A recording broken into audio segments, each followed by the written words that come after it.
Hey friend, today I want you to walk away with a fundamental shift in thinking that will make learning any dialect easier. Thinking in sounds. Hi, I'm Kate Glasheen, and as a voice and dialect coach, I tend to think in sounds rather than letters. You can ask me more about that at kateglasheen.com or in the comments, and if you enjoyed today's video, please like and subscribe below. Let's get started.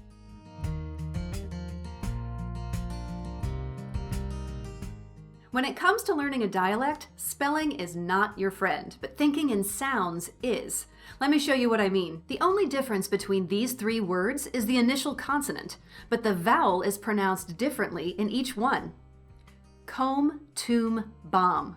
O, oo, ah. What about these three? Done, gone, and loan. Aw, o. Or these three? Blood, food, and good. Oo, Hopefully you're beginning to see what I mean about spelling.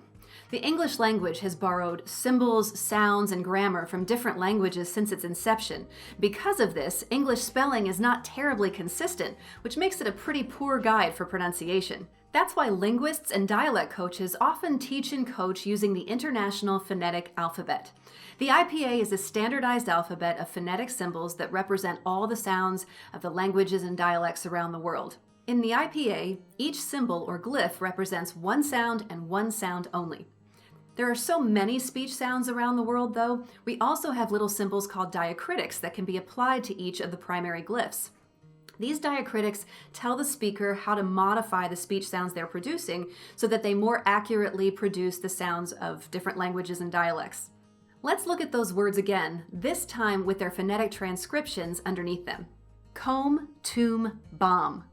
O, oo, ah. Done, gone, and loan. Aw, o. Blood, food, and good. Oo, So as you can see, there's a unique glyph for each sound the double O represents in the spelling. This system provides a much more straightforward guide to pronouncing vowel sounds. Using the IPA resolves other spelling to pronunciation issues as well. Take my name, for example. Kate. K-A-T. But it's spelled K-A-T-E. There are only three speech sounds. We don't pronounce the E, and that A can also be pronounced ah or ah. So it doesn't really make sense, and the phonetic transcription helps us out a lot. What about the word few? F-E-W, we don't pronounce the W sound, and we're not writing the Y sound. F-Y-oo. So, again, the spelling doesn't really match up with what we're pronouncing. Now, you don't have to know phonetics to benefit from thinking in sounds.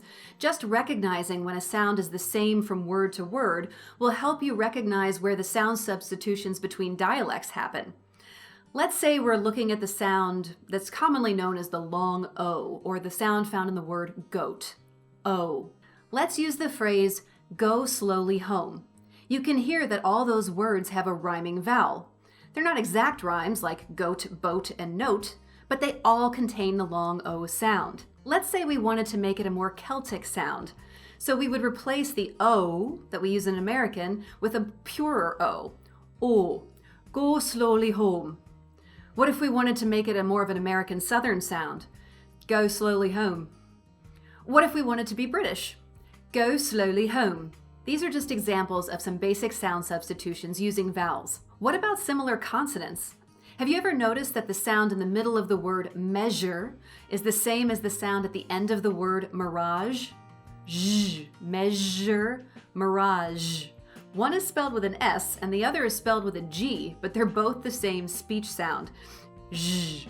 So this system works really great for consonant substitutions as well. If you have the chance to learn phonetics, I highly recommend it. But if that's not an option, just get curious about the sounds of speech. Forget about spelling and focus on what you're hearing and what it feels like as you articulate your words. Learning a dialect is a lot more than just the nuts and bolts of sound substitutions, but getting really good at that by starting to think in sounds is a great place to start.